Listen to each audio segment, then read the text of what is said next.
el Poder Ejecutivo puede iniciar el presupuesto, pero no el Senado, etc. Este diseño institucional significa que algunos actores tienen poder para tomar decisiones y otros no, ¿verdad? En estas historias no institucionales. Ahora, este poder se manifiesta de dos maneras. Hay un poder primero, que es el poder para tomar la decisión en forma concreta. Los votantes tienen poder para votar y elegir a sus representantes, por ejemplo. El presidente tiene poder de veto para vetar una ley propuesta por el Congreso. Pero también hay un poder mucho más interesante en las historias, en las explicaciones no institucionales, que es el poder para afectar las carreras de otros actores, el poder para nominar y el poder para remover de los cargos políticos a esos actores que tienen preferencias de carrera. Y por lo tanto, este primer efecto institucional, que es lo que se llamaría los efectos de primer orden, simplemente distribución de poder entre los actores por el diseño institucional, dan paso a un segundo nivel de poder institucional, que es el poder para generar incentivos sobre los actores. Que este es un componente clave de todas las historias no institucionales, que es, en la medida en que ciertos actores tienen poder para influenciar las carreras políticas de otros, los otros actores que por el diseño institucional tienen poder para decidir sobre ciertas políticas públicas, tienen que tener en cuenta sus preferencias, porque si no sus carreras políticas corren riesgo. Por supuesto que el diseño institucional mismo de la democracia está pensado de algún modo para que las carreras políticas de esos actores que buscan el poder estén condicionadas por las preferencias de los votantes, del pueblo, ¿verdad? Ese es el principio mismo de la democracia.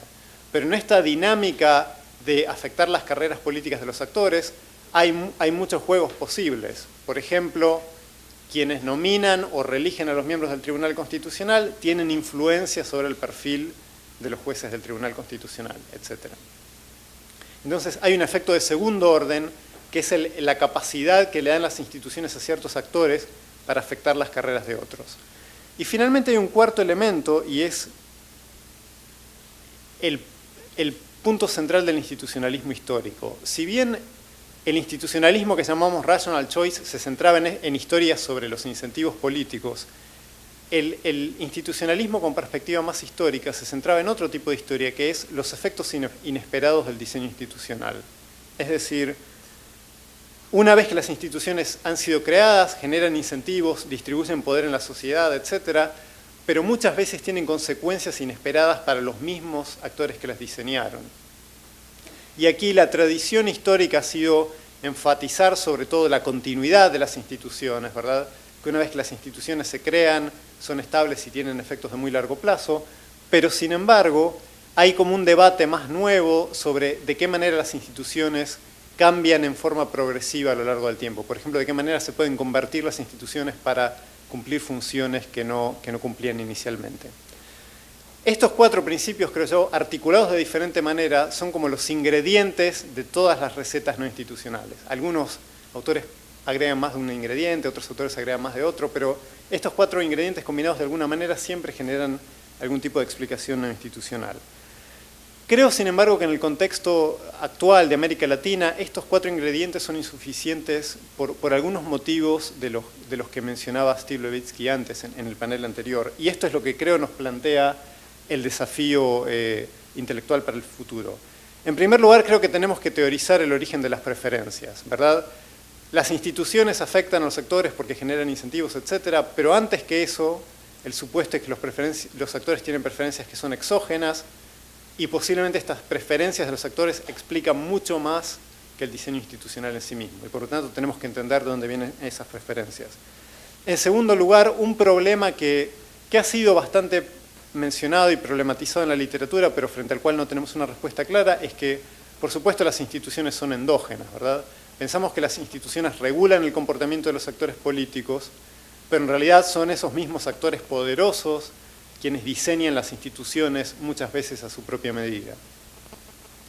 En tercer lugar, hay una cuestión central, y es que el efecto de las instituciones sobre las dinámicas políticas en general es condicional, es decir, está mediado por muchas variables que no son institucionales. Por ejemplo, hay un libro reciente de Gisela Zarenberg de Flaxo, México, que creo que ilustra bien este problema.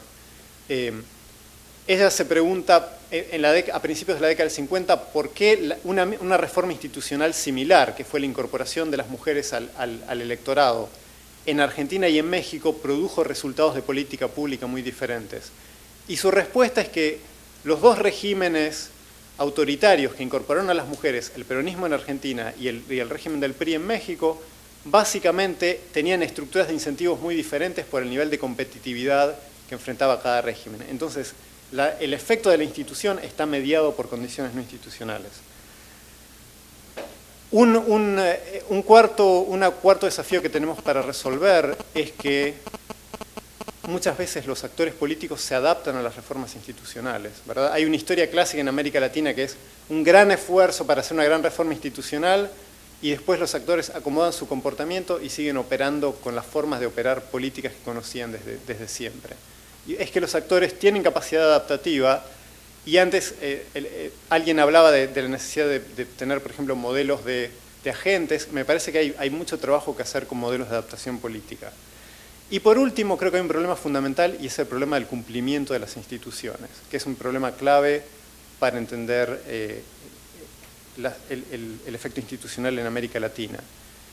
Las instituciones políticas en general las pensamos como exógenas y regulando el comportamiento de los actores, pero en realidad las normas siempre requieren interpretación.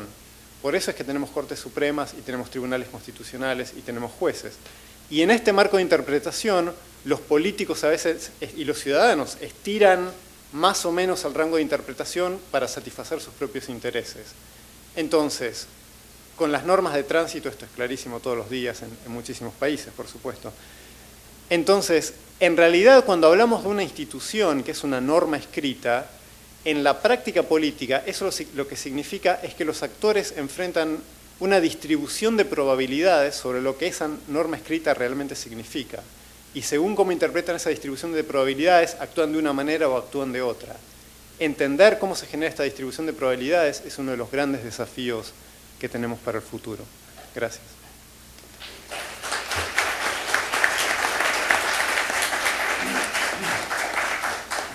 Gracias, Aníbal. Le doy la palabra a Simón. Cuidado que esto es medio peligroso. De acá. Ahí no. Muchas gracias nuevamente. Yo voy a referirme fundamentalmente a las preguntas que están planteadas para la mesa. Y la primera pregunta hace referencia a los temas prioritarios de estudio de la ciencia política actualmente. Yo creo que como temas en América Latina en este momento hay algunos que se están imponiendo o que van formando una corriente, digamos, mayoritaria, como por ejemplo los temas de calidad de la democracia. Se pasó de las transiciones a la democracia a los temas de gobernabilidad y posteriormente a los temas de calidad. Y en los temas de calidad de la democracia uno puede encontrar, yo diría básicamente dos líneas, la una, la de medición de la democracia, en donde, por ejemplo, Aníbal con David Altman tienen un trabajo seminal, digamos, y hay otro que también hecho en América Latina, de Levin y Molina, que de alguna manera buscan medir la democracia. La idea de medición viene de algún tiempo atrás, con los trabajos de Bollen, etcétera, pero hay un intento nuevo de medirla para el análisis de calidad.